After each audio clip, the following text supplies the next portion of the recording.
We are about to close the book of Acts over the next 6 Sundays. I say 6 Sundays. We're not talking about Acts on Christmas Eve. There's a couple of times we're not. But we have 6 messages closing out Acts, including today. And in those 6 messages, including today, I don't want to necessarily go town by town and talk about Paul's missionary journeys. We could do that, and that would be a delightful thing for us to do. But number one, it would take us a lot longer. And what I'm after during the 6 messages that remain is to point out 6 dynamics that became, what's the word I'm looking for? Branded into the life of the church. We want to talk about things like their ministry, the way they serve. We want to talk about their mission. We want to talk about the role of a good conscience. We want to talk about how they dealt with difficulty. We want to talk about how they dealt with spiritual gifts. And we want to tie all of these things together. So what I want to do today is take just about 5 or 6 minutes to just cover the missionary journeys so you'll know an idea of what happened. And the 3 missionary journeys plus Paul's journey to Rome will be in the notes probably for most of the rest of the messages, but we won't take time to go over it. So if you want to just take a quick look here at Paul's first missionary journey. Now we've covered this basically. It began in about AD 48. The team was Paul, Barnabas, John Mark. It began in Antioch of Syria. From there, they went to Cyprus. They had the dramatic encounter with Elymas, the sorcerer, and signs and wonders were performed there. That, I think mine says Cyrus. That should be Cyprus. In Perga, John Mark deserted the party. In Antioch of Pisidia, which is modern-day Turkey, we have the longest recorded sermon of Paul. Now, it's there that he's run out of town by the Jews, and it's there that he says, I'll continue to reach out to Jews, but my emphasis is going to be to the Gentiles. He meets more opposition in Iconium. At Lystra, boy, you talk about running hot and cold. At Lystra, they said they were gods and they wanted to worship to them. And then when they wouldn't accept the worship, they said only worship belongs to God. They said they're demons. So they killed, and Paul was left for dead in Lystra, but the saints gathered around him and prayed, and he was raised up. At Derbe, they met considerable success, and then back to, they reversed their path, went through the towns again, got back to Antioch in Syria for rest. And then at the end of the first missionary journey, they go to Jerusalem to give testimony to the work of God among the Gentiles. And it brought about the great decisions of the Jerusalem Council. The second missionary journey, now that's technically where we are in the text today. The second missionary journey was a lot longer in duration, from AD 49 to about AD 54. It covers Acts 15:36 through Acts 18:22. The team has expanded now. Paul and Barnabas have parted ways, but Paul teams with Silas, Timothy, Aquila and Priscilla, and with Luke. It also begins in Antioch in Syria. Then they go to Syria and Cilicia to deliver the decision of the Jerusalem Council, back to Derbe, Lystra, Iconium. This is where Timothy joins them. And boy, Timothy is one of, as I said, the most underrated characters in the New Testament. He's a young man. He's a phenomenal teacher. He was a phenomenal pastor. He pastored Ephesus for quite some time. And boy, I tell you, if you were a pastor at Ephesus, you were a man of God and you knew the Word of God in a special way. Paul would tell Timothy, he said, now conduct yourself so that no one despises your youth, because here was a man probably 40, 42 years old with an awesome responsibility of this huge network of churches. And Timothy worked with Paul in his second missionary journey. At Troas, when Paul is not sure, do I go east? Do I go north? Do I go northeast? The Lord speaks to him, go west, young man. Go to Macedonia and help these people there. And he receives the Macedonian call. And it's at this point that the narrative changes from them to us. and we know it's here that Luke joins Paul. Samothrace, Neapolis, Philippi. You know the story about the Philippian jailer and the demonized girl, and Paul is run out of town. He goes then from Amphipolis and Apollonia and Thessalonica, where he meets tremendous persecution of the Jews. But something happened in Philippi, and in this branch of the journey, there was a phenomenal work in Philippi. And even though they met severe persecution, Paul would write a letter to them, the letter to the Philippians. And that letter to Philippians talks over and over again about joy, joy, joy, joy. And it's a powerful note when you consider it was written from a prison cell. But he knew that they were going through great persecution, and he would later encourage them to have the joy of the Lord. From there, after that, those other 3 stops of persecution, he went to Berea, where he found that the people there were not gullible. They weren't easy to receive a new message, but they were noble, more noble than the ones in Thessalonica, because it said that they searched the Scriptures. When Paul preached, it was a new message to them, but they searched the Scriptures to see whether or not it was true. He goes from Berea to Athens, where people say Paul changed his preaching style and he didn't have good results. I don't agree with that estimate of Paul's ministry time in Athens. He preached to the crowd that he had to deal with. His preaching was different because he was not approaching a group of Jews. He was approaching a group of pagan Gentiles, and his preaching was different.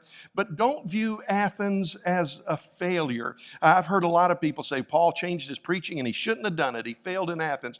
It's not true. Athens was a stronghold of the enemy, and Paul preached well, and in fact, some believed.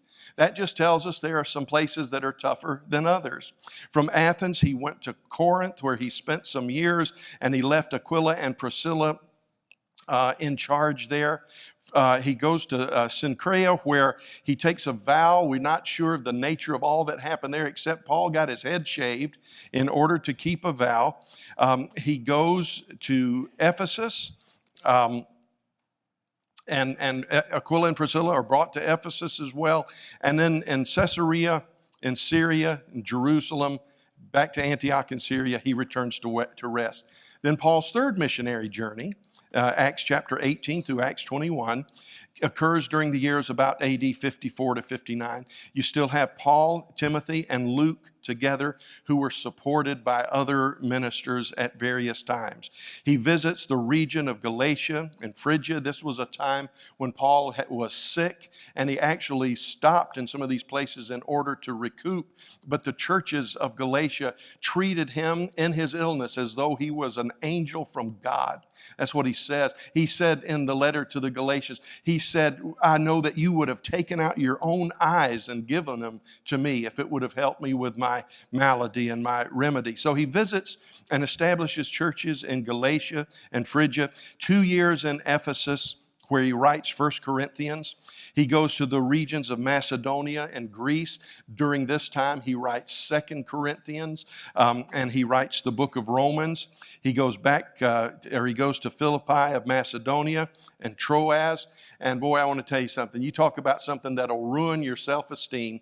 While Paul's preaching, a kid sitting in the window falls asleep and falls out of the window. That'll harm a pastor's psyche, to have people fall asleep and fall out of their seat. And the boy dies, but Paul prays for him, raises him from the dead. A phenomenal story. He preaches at Assos, at Mytilene, Samos, and Miletus. He calls for the elders from Ephesus. And there in Acts 20, we have one of the most detailed revelations of his heart. Paul meets with these pastors. He knows he's not going to see them anymore, and he pours out his heart to them. We're going to talk about that meeting 2 weeks from today as we talk about the church and their mission. And he knows he's not going to see the elders from Ephesus any longer. He's on his way back to Jerusalem through Kos, Rhodes, Patara, and Tyre. It's here that he's warned by prophetic voices, don't go back to Jerusalem. Agabus the prophet in Caesarea will come to him and say, as the man who owns this belt is bound, so will he be bound as he goes to Jerusalem. And the church has a great crisis. It's just a mini crisis, but they have prophetic voices saying the same thing. And here we learn that when a prophetic voice is determined, we have to decide, is it a prophetic voice that says, don't do this? Or is it a prophetic voice that says, do it, but this is going to happen? Prophecy is not nearly as cut and dried as we think it is. At least that's the way it was in the early church.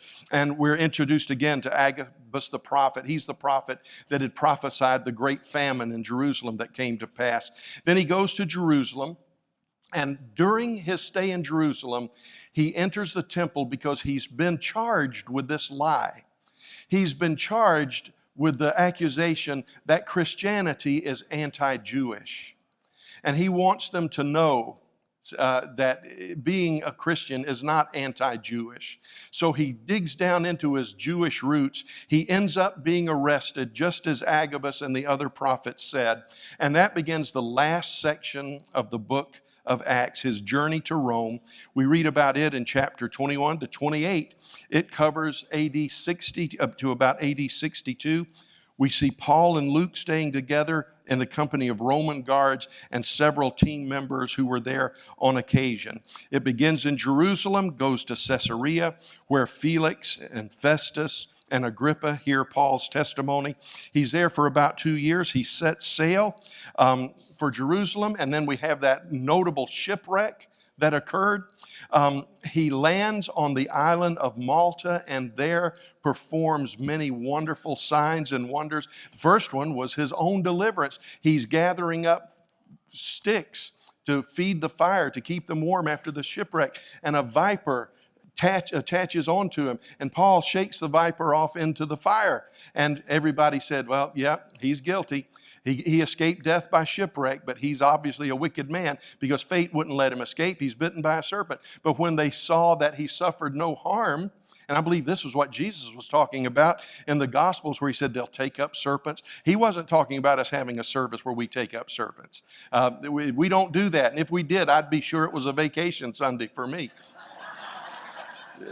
Because I'd probably need it to pray for all the people that were in the hospital trying to take up serpents. We don't believe in taking up serpents, but we believe that what Jesus said was a typical example of what happens when we serve him. We sometimes get in harm's way, but God is the great deliverer, and he cares for us. And that's what we see with Paul on the island of Malta. He ends up in Rome, and he stays there for a couple of years.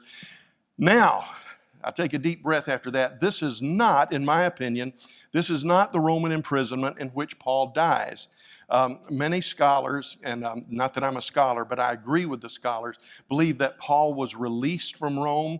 We know that there was a visit to Macedonia, another visit to Troas and Miletus, to Crete, to Spain, to Nicopolis. Paul said, I'm coming back, and history says he came back to Rome. I believe that after the book of Acts, Paul traveled after his release for another couple of years and ended up in Rome where he was executed. But that's beyond the scope of the book of Acts, because that's more properly church history. Now, these few minutes I've taken to give you a summary statement of the 3 missionary journeys of Paul and his journey to Rome. What I want to do as we conclude the book of Acts is I want us to look at 6 things that Paul left the church. 6 principles that are going to be true of every truly book of Acts church. Now, let's go, we're going to pick up right there in your notes where it says we see 4 principles of ministry that the early church accepted. You see from the title today, the message is the early church and the nature of their ministry. We're not talking about incidents, but we're talking about something that we see in the DNA of the church over and over and over and over again. Now, let me begin by saying this. We have had an incredible couple of weeks here at Christian Life. With all the wonderful and beautiful things that God is doing, with all the wonderful testimonies like the one from Jackie that Justin read. In the last 2 weeks, if our count is correct, we've had 13 deaths in our church or very close family members of someone in our church. And it set me to thinking, of all the hundreds, I don't know, and it may be over 1,000, I don't know, I haven't kept track, but of all the hundreds of funerals that I have presided or attended, and it's probably well over 1,000, over the years of my ministry, I've noticed something that is almost universally true. I have been to and presided over some funerals of people that were legends in their own time. I mean, I've presided over some funerals where there wasn't room in a church, even one this side, to hold all the people that were there. And boy, what an honorable thing to remember people like that. But you know what I have noticed in nearly 40 years of pastoral ministry? What I've noticed is that the truly, truly magnificent and substantial saints of God seldom have a state funeral in their behalf. Oh, there are some. I mean, and I think of some that that deserve a state funeral. God bless you, Justin. I know it was this time a year ago we sat here to a full house to celebrate your mom's homegoing, and boy, she deserved rooms full of people like we had that day. But that's the exception.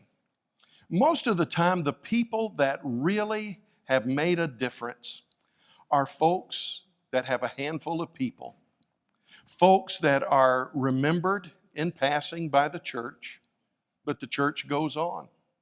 Now, I'm not here, don't say, oh God, don't let many people come to my funeral. Pastor will think I'm not deserving. No, that's not what I'm saying. What I'm saying is this: every one of those people with a packed house funeral deserved it. But I'm saying most of the people that I've presided over were only known to a handful of people, and they deserved so much more than was typified by their funeral.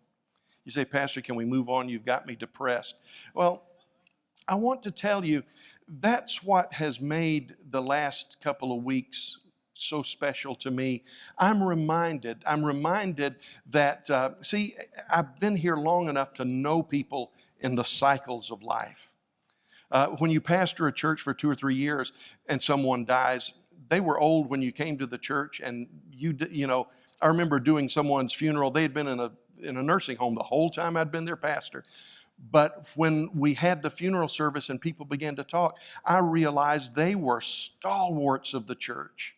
They were the reason the doors were kept open for years, but nobody knew that unless they had that long connection with them. And I have seen you in the last couple of weeks especially, and it's not a new phenomena. You've done it all the time. You respond to greatness. You respond to the greatness in people, even when they're behind the scenes. We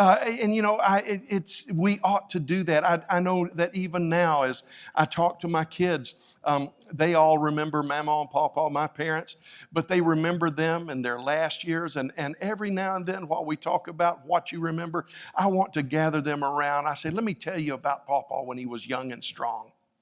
Let me tell you about Mama when she single-handedly kept the church going. She was choir director, church secretary, youth leader, everything, because nobody else wanted to do it at that time. Let me tell you about their strong days that you would have no reason to know about. When we talk about the church and its ministry, loved ones, I'm not trying to be morose, or I'm not trying to be morbid. And I haven't, don't go home and say, boy, Pastor's been hit hard by these 13 deaths. He was depressing today. No, this message was planned long before these events. I want you to know that the church does not function primarily by luminaries. The church does not function primarily by stars. That's one of the biggest dangers we face in this day of microwave church growth. And it's one of the dangers we face when people constantly shift their allegiance and constantly shift loyalties to go to something bigger and better and flashier. In the business world, I mean, whatever cable company you've got, you've signed this contract, but another cable company comes along and says, don't worry about your contract. We'll give you money to pay your contract and we'll buy it out. And we have we have in our society bought into this idea. You go with the best and the brightest, the newest, the fastest, the flashiest. Don't worry if you've made a commitment. We'll pay you out of your commitment. And if we're not careful, loved ones, the same thing will happen in our service and our ministry to the Lord. You see, I want to speak to the gray hairs that are in here for just a moment. I want to tell you today in the name of Jesus, hang in there. Continue your allegiance, continue the way that you've served the Lord, because the early church tells us that it wasn't, the early church was never known as a people that gravitated from show to show, but they found where God wanted them. You say, well, that's because they weren't mobile like us. I mean, the church that they attended was the only church they could attend. I understand that, but sometimes that forced immobility is good for us. And you're not getting it, so let me go on here. Hitting a nerve, okay. But I want to tell you, I want to speak to the gray hairs and say, thank God for your faithfulness, because Paul brought this out in 2 Timothy, I think it was chapter 4. Paul he knew that he was about to die, and he began to recall his experience in the church. Now, I don't think Paul was just picking on people. I think as you get close to the end, you begin to naturally reflect what's important. And Paul basically talked about 4 people. He said, number 1, Alexander the coppersmith did me much harm. Beware of him. Paul said, there have been people in church that opposed me. And then he said, then he brought up Demas. He says, Demas has forsaken me. Paul said, in the nature of this thing called church, there will be some who oppose you. And Paul said, and I know there are some that will bail on you, like Demas. And then he turns the corner, he says, and be sure to bring John Mark. In other words, he says, the church is full of people that made a mistake, that fell away, that stopped serving, but they came to their senses and came back. And then he said this, only Luke is with me. You see, in every church, hear me now, in every church there are basically people that oppose the work of God. In every church there are people that leave the work of God. In every church there are those that get distracted and make a mistake and get sidetracked, but they come back around and they take up their place of responsibility all over again. And then there are those, he says, that are like Luke. They're always there. They're always there. They're always there. Now, I am not here today as we talk about this church and their ministry to ask you, which one are you? Are you a Luke who's been here the whole time? Are you a quitter? Are you a quitter like Mark? Have you forsaken me like Demas forsook Paul? Have you given me grief like Alexander gave Paul? And I agree with Paul. May the Lord reward him according to what he's done. No, you missed my mark entirely. What I am trying to say today is that when we talk about the early church and the nature of their ministry, every one of us, every pastor, every one of us has the opportunity to make up in our minds how we're going to be remembered for living the Christian life. Will we be one that was a critic? Will we be one that always thought they had a better idea? Will we be one that always, even though their idea might have been good, they just brought constant disruption to the body? Will you be like that? Or will you be like the kind of man Demas was, that for whatever reason felt there was something better than what he was a part of? And again, don't misunderstand me. I know every one of us need to change churches at the direction of the Lord. Some of you have been brought here by the leadership of the Holy Spirit. I haven't always pastored this church. I left a church to come here. I understand that. But when we leave, do we leave for the right reason? Are we led by the Lord? Or do we just defect like a Demas? Are we maybe like a John Mark that we went astray? We had, you know what? I believe if everybody that used to walk closely to the Lord would just get right and come back to God, there are not enough churches in Columbia to hold those men and women. I mean, I'm not even talking about new converts. I'm talking about converts that just got waylaid and discouraged, and for whatever reason, they're not serving the Lord. I'm saying if all the prodigals just came home, the churches wouldn't be able to hold everybody. And I thank God for every John Mark. But there's a rare breed that seldom gets any glory. It's the Luke. It's the pastor that stays with his assignment when something better is offered. It's the church member that says, praise God for what's happening at another church, but this is my ministry. This is my mission. This is my place. So at the risk of sounding like a guy that's about to resign or burn out, which is neither is the case, I want you to know that when we come to the end of our life, we're going to be known either as one of the people like Alexander or Demas or John Mark or like Luke. With that in mind, I want us to look at the mission, or the ministry of the early church. How did they serve? And we're going to draw these conclusions from Paul's missionary journeys. You see 4 principles of the early church, 4 principles they accepted. Number 1, in chapters 16 and 19, we see the intense nature of spiritual warfare. Whenever Paul went to establish the churches, he understood. That's why he would write to the Ephesians, we don't wrestle with flesh and blood.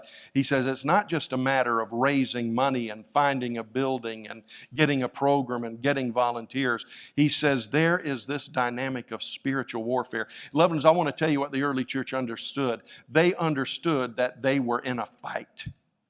They understood that they were going to be the object of attack by principalities and powers. The second thing they understood is in chapter 17.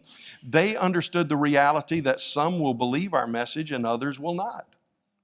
The church today, in making statements like love wins and Jesus didn't die in vain, they want us to believe that everybody in the end is going to be saved.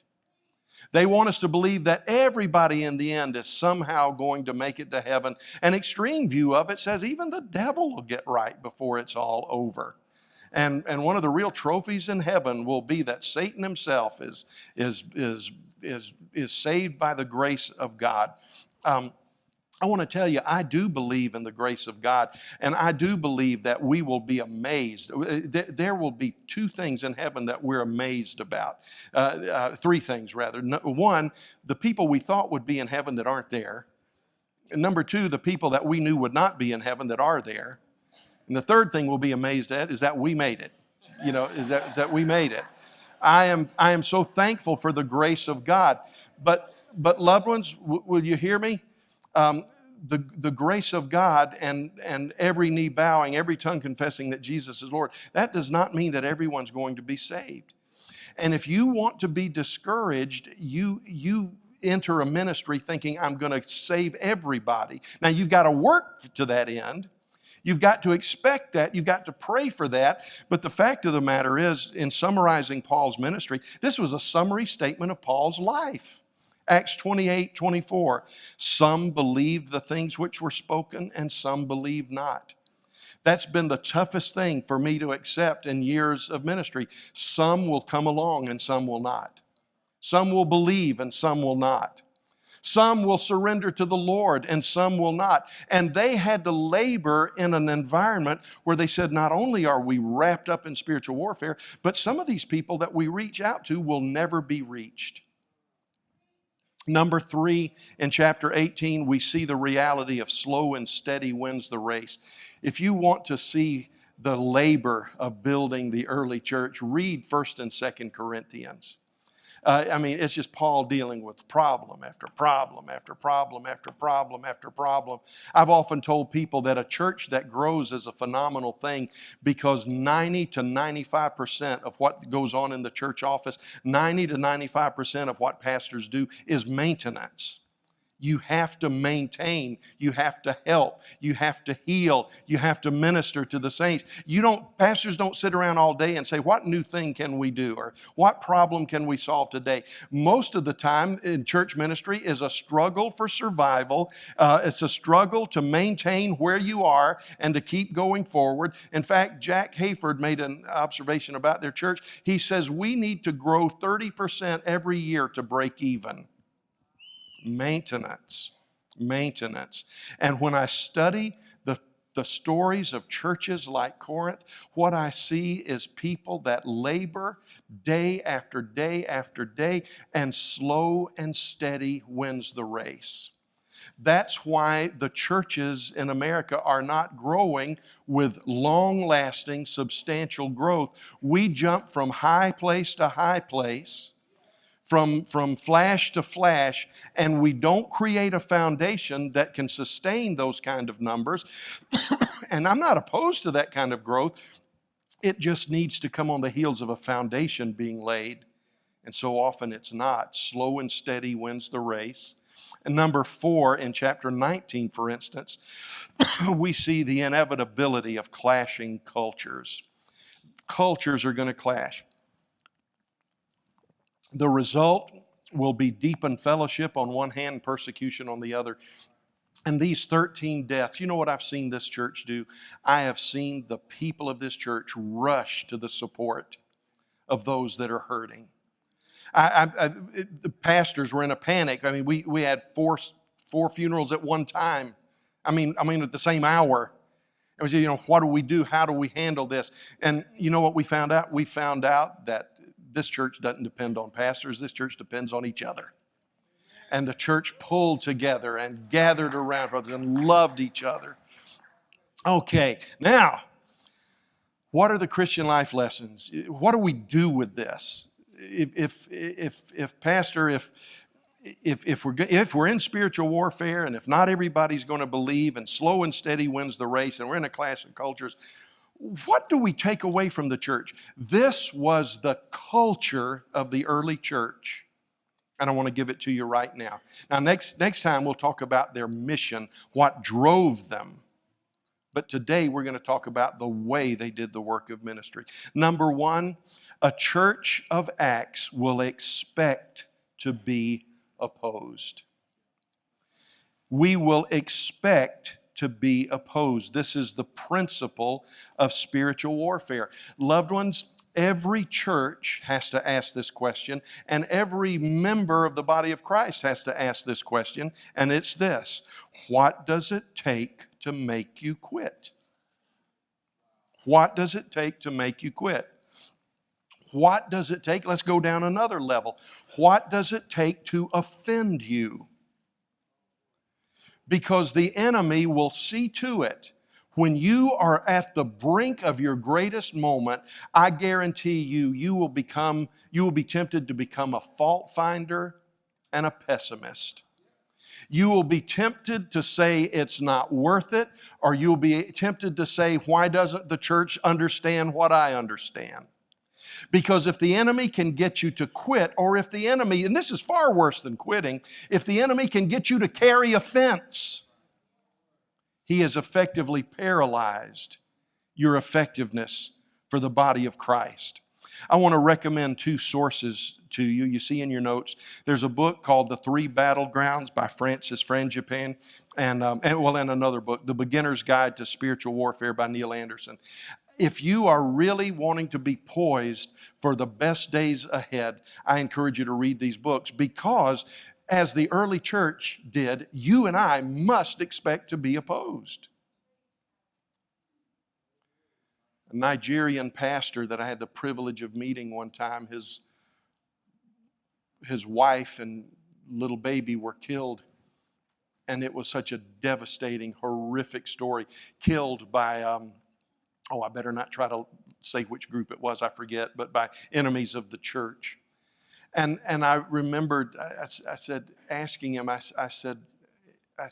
at the time I was a young pastor with a wife and a little baby at home. I said, how do you keep going? How do you keep going? Because the people that killed his wife and child said, this is the price for you preaching the gospel. And he looked at me. He wasn't trying to be noble. He says, my brother, this is a war. And people die in war. And if those that die happen to be members of my family, I still trust Jesus. I still love Jesus. And nothing that these people do can separate me from the love of God. And ultimately, it will not separate me from my wife and child. We will be together. Now, I'm not saying that we ought to have a cavalier attitude toward suffering or that kind of thing. But loved ones, we need to expect to be opposed. We've talked about it. We just finished our 2017 School of Spiritual Warfare on Wednesday nights. It's on our website. I encourage you to go back to the beginning and listen to the teaching about spiritual warfare. So if you are the kind of person that is not prepared for a fight, then it's a relatively easy thing for us to be picked off, because the enemy will just offend you or will hurt you or will attack you, and it takes very little to distract most people from the fight. Okay?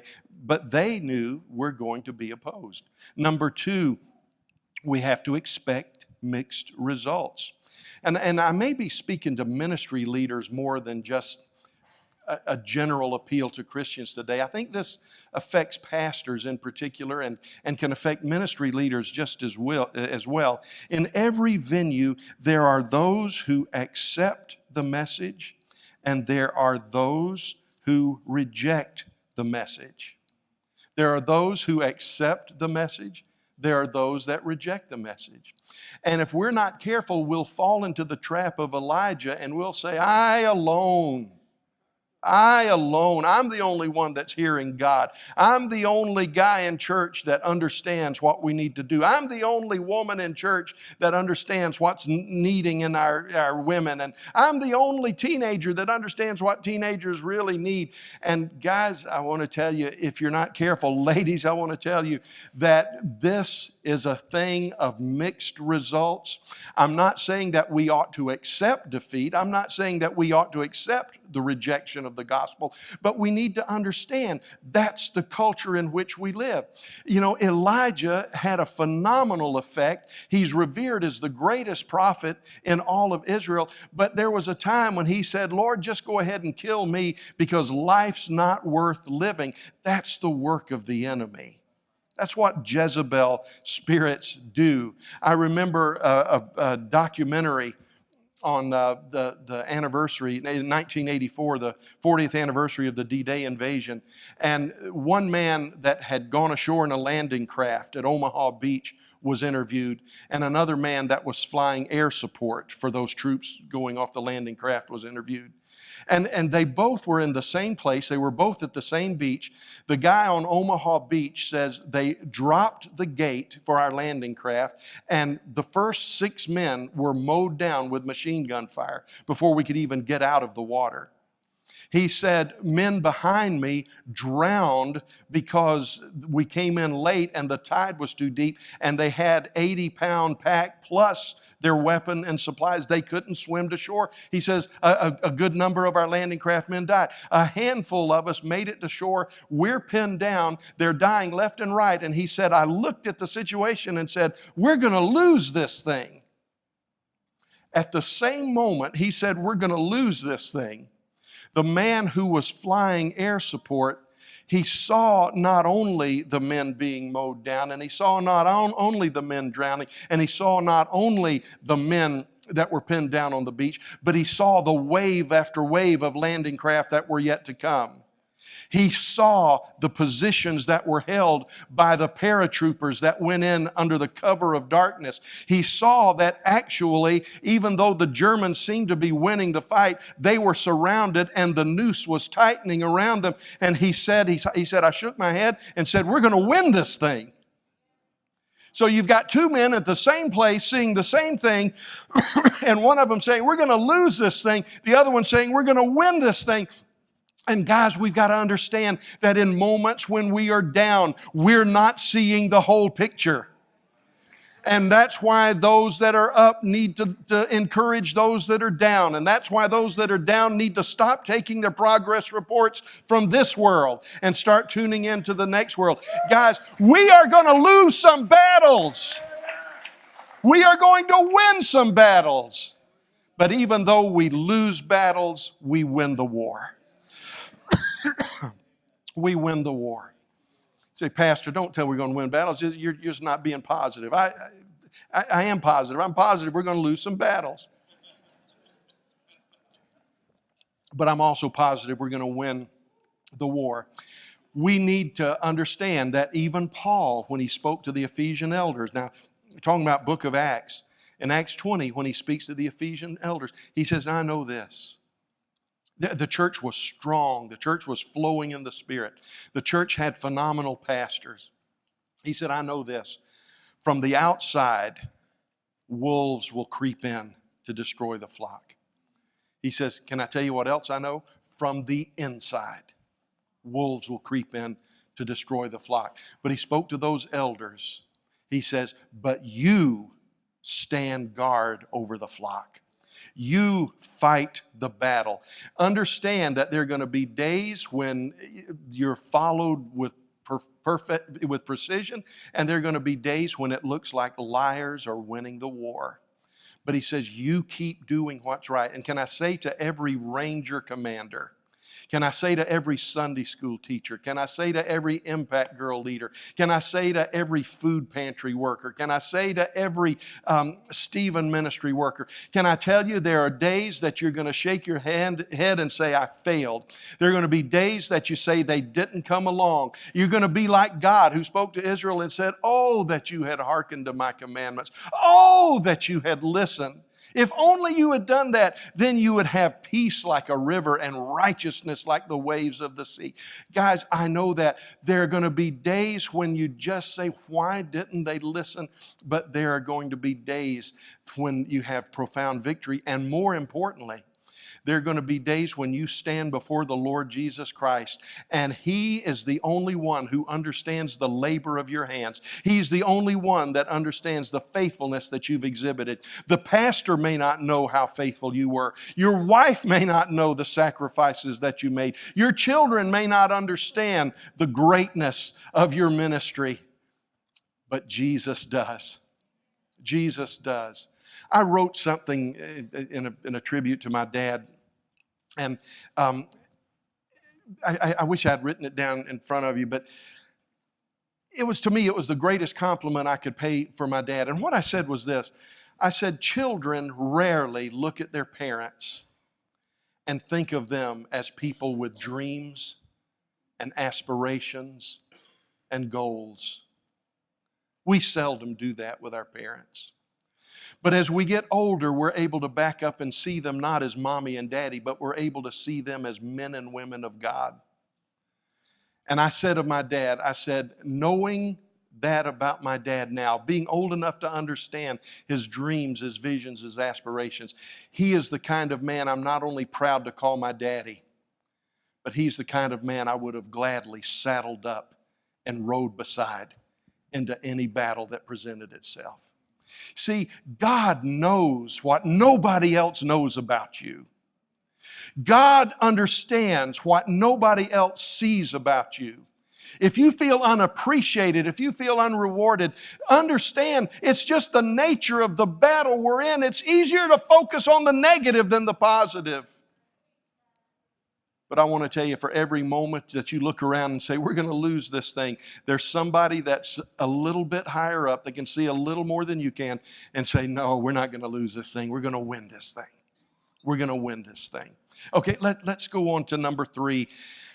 They expected to be opposed. They expected mixed results. Here's number 3. You sound like you're tired, so let me try to wrap it up. Expect to serve with rhythm and pressure. One of my pastors used to tell me, he says, a great pastor, He said, a great pastor becomes a great pastor by rhythm and pressure. And I didn't understand what he meant, rhythm and pressure. What he was saying is that most of what you do is a routine. Preaching 3 times a week is a routine. Doing the work of the ministry is a routine. He says if you're going to survive and thrive, you get into a rhythm and you learn how to manage the pressure. And that's not only true for pastors, that's true for every one of us. We find our rhythm. See, you know what I've found through the years? If I ever found myself truly overwhelmed and truly unable to do what I needed to do, it meant one of 2 things had happened. Number one, I had either stepped out of God's will and I was doing something that He never intended me to do, or I was doing it in the strength of my flesh and not according to His word and His will. And a loyal person will have a tendency to stay with something far too long. A loyal person, or I should say a gifted person, will have a tendency to keep doing things in the strength of their giftings instead of learning they've come to the place where they've got to now depend on the Lord in a fresh new way. And I want to encourage you to learn, as the early church did, to serve with rhythm and pressure. The normal life of the church was routine, consistent behavior, something of a maintenance mentality, punctuated by moments of glorious outpouring and encounter. I have a friend that's a pilot, and I said, it must be exciting to fly one of these huge planes carrying 200 people. He said, no, it's really boring. He said, well, let me be more precise. He says it's about 6 hours of boring with 2 minutes of sheer panic at both ends. He said, taking off is absolute panic. Landing is absolute panic. The rest of it's boring. Can I tell you that your ministry may just be the same way? I mean, we go through the routine knowing that on one moment, 1 hour, we don't know when, God's going to show up in power. So when the spotlight hits you, loved ones, be dancing. So many times the spotlight hits us, we're picking our nose or adjusting our pants, or we're just kind of looking around.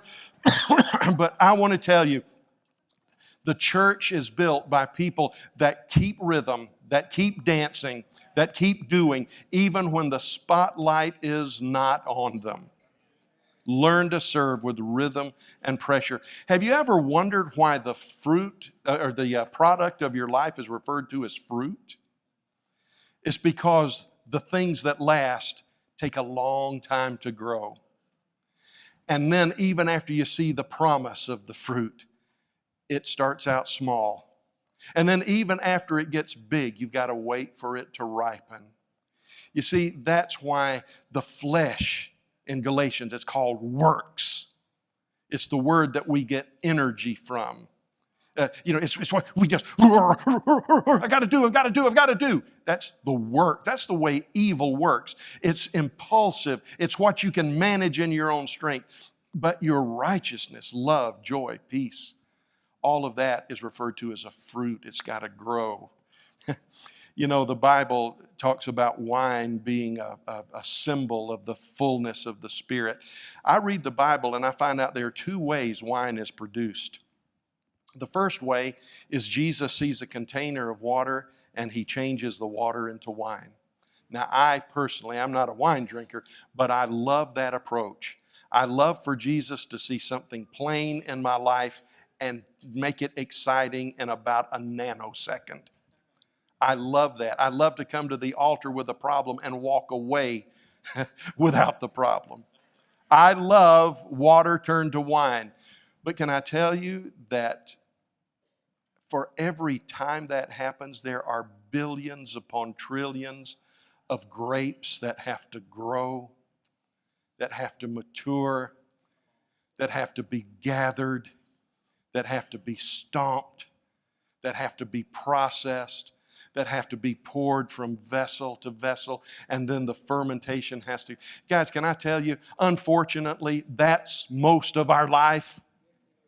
You say, no, I remember when God delivered me from drugs. That was water turned to wine. Wonderful. What's the rest of your life been? Well, it's stomping and waiting and Guys, I'm not saying water doesn't get turned to wine. In fact, when we get saved, that's exactly what that is. You don't work your way into salvation. I mean, every one of us has at least one experience where we're changed from water into wine. That's when we get saved. The old becomes new and we're born again. The moment we receive Jesus, we pass from death into life. We're not waiting for eternal life and hoping for eternal life. I've already got eternal life. It was that moment when my life of water got changed to wine. But can I tell you, I've had a lot of wine in my life, and most of it hurts. Most of it takes time. And I see what some of you are doing. Some of you are looking at your spouse saying, yeah, you've taken some time. But no, I'm not even talking about that. I'm saying we're a work in progress. So expect rhythm and pressure. Here's the last thing. Expect increasing clash of cultures. Now, the church says we're going to be opposed, but in the spiritual realm, we're going to see mixed results. And can I say this about mixed results? That means there are seasons. There are seasons of harvest. There are seasons of planting. And a lot of times there's just waiting and tending between the seasons. I expect to serve with rhythm and pressure, and I need to expect that I am in a world that hates me. You know, we need to quit belly aching about Jimmy Kimmel, and we need to quit belly aching about whichever political party we're not agreeing with at the moment. We need to quit whining about Bill Maher. I mean, what did you ever think it would be different than that? Did it ever occur to you that we would be loved by everybody? Oh, now I know there's a way in which it says in the book of Acts that the city admired the church in Jerusalem. And I think a church can be admired. But when it comes right down to it, you're in a culture that wants you dead. When you come right down to it, you're in a culture that thinks you're crazy. When it comes right down to it, you and I live in a culture that thinks you ought to be silenced. And we're in a culture right now that the main theme is tolerance, but the problem is they want to be tolerant of everything except Christian values. I mean, maybe you haven't noticed, but people don't like us.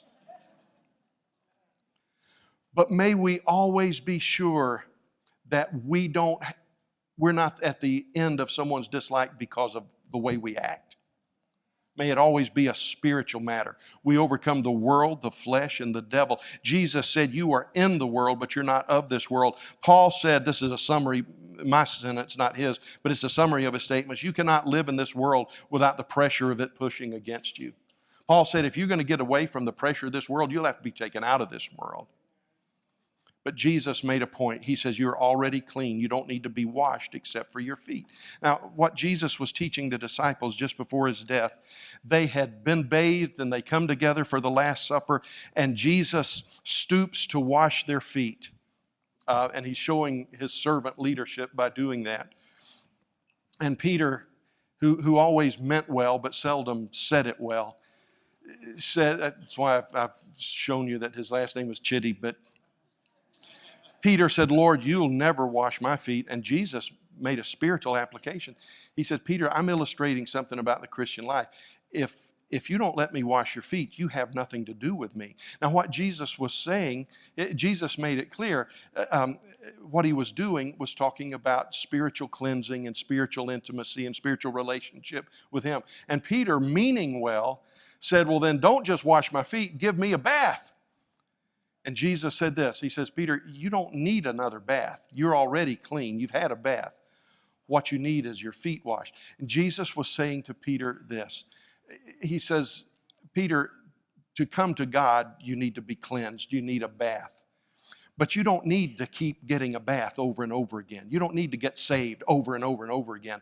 But what you need to understand, Peter, is that even a person who's had a bath, when they walk through the world, their feet get dirty, so they need their feet washed. And Jesus was saying, Peter, this thing called salvation is not a matter. It's not a matter of you getting saved, falling away, getting saved, falling, backsliding into lostness. That doesn't happen. I got saved 6 or 8 times a year until I realized I didn't need to do that. But I do need to walk in intimacy. I do need to have my feet washed. And what the church learned, loved ones, in these missionary journeys of Paul, I'm going to have opposition from the devil. Not everybody's going to believe what I believe, but I've got to love God and love my neighbor as myself. I've got to understand that slow and steady wins the day. I've got to learn how to serve Him under rhythm and pressure. I can't get mad and pout every time something doesn't go my way, because that'll be regularly. And then the last thing, I've got to understand, I'm in a clash of culture. So this is why I'm trying to quit here. If y'all will listen better, we'll be done. That's why the psalmist says, don't fret and don't fear. See, every overcoming child of God will have to come to the place where we don't fret and we don't fear. You know, fear is pretty well self-understood. I'm afraid, I'm terrified, I see what's going on, it frightens me. The Bible says, don't let that be your thinking. God's in control. But then he says, don't fret. Now, fret is a word that says to boil over with anger, to boil over with frustration. I know when I was a little guy, I remember the old timers in my family, they'd be rocking a baby and they'd say, oh, don't fret, little one. Don't fret, little one. I didn't know what fret meant. But I began to understand that just worrying. And when the psalmist says, don't fret, he says you're going to see things that will enrage you. You're going to see things. You know, I watch the news and everybody talks about how difficult the problem is. I see a lot of news. It's not hard. It's just a bullet here, a bullet here, you know, a bullet here. This is not a hard problem to solve. But you know what that is? That's fretting. That's saying, I see the impossible situation, so I want to deal with it with anger. He says you can't do that. You got to be steady. You've got to love the Lord. You've got to love people. We can't fear and we can't fret. I've got to go here at the other service, but I don't know if anybody will remember, except Andrew, will remember Maggie, my old basset hound, old Queen Maggie. She's gone. She's probably in dog heaven by now, if there is one, and I think she earned it. But anyway, we used to have 3 dogs. We had 2 basset hounds and a Great Dane. And every night when we'd call them into the garage to sleep, I would reward them by giving them a biscuit. And that was their signal, come in, because they were outside dogs, come in and rest. And Sadie, the Great Dane, would come in, and she was so big, I actually gave her 2. Then George, my other basset, would come in. George was very regal and very dominant, and he was in charge of the show. I gave him his, and they just would snatch it out of my hand. But Maggie would come up to me. Now, she was as hungry as they were, I don't know if our dogs were ever hungry, but she was excited to get the biscuit out of the basket as the other dogs. But Maggie did something every time, not just at night, but every time I'd give her a biscuit. She had a way about her. She'd do this every time without exception. Maggie would come up to me, curl up at my feet. I'd offer her the biscuit, and she would not take it. She would just look at me. She'd just look at me. She would not take the biscuit. And I waited one time 7 minutes, and she just sits there looking at me. Maggie would take the biscuit only when I laid the biscuit down and took both my hands and rubbed her neck, rubbed her face, rubbed her head, gave her all the attention that she wanted. And then when she'd shift, I knew she would have to pick up the biscuit and give it to her. She'd take it and go off. You say, is that why she went to dog heaven? Probably. But you know what I learned? I'm just a person. I'm not God, and she's just a dog. She's not a human. But you know what I learned? I learned that however that was working in her brain, it was more important to be with me than it was to be fed by me. And you know what that meant? That meant whenever I went someplace and took a dog with me, it was Maggie. Maggie got special treatment that nobody else got. I love the other dogs. But I want to tell you, Maggie loved me. The other dogs appreciated me because I fed them. But Maggie loved me. And guys, this is a poor analogy, and I know any analogy breaks down, but I wonder if it wasn't true of the book of Acts that instead of making demands for prosperity, and making demands for blessing. And they expected blessing and they expected all these things. But I wondered if they didn't learn the secret that it was more important to be loved by God than to be fed by God. I wonder if God is not bringing us as a church to the place where, like Job, we say, though he slay me, I will trust him. Guys, I'm not trying to put down blessing. I'm not trying to put down expectation. I'm not trying to put down faith. I'm just saying the more I read the book of Acts, the less I see a people that are demanding their rights. The less I see a people that are demanding their blessing. The less I see people that are demanding a return on their life in this world. And the more I see people that understand the greatest thing is to be in His presence. The greatest thing is to be serving Him and to be delighted in whatever He allows.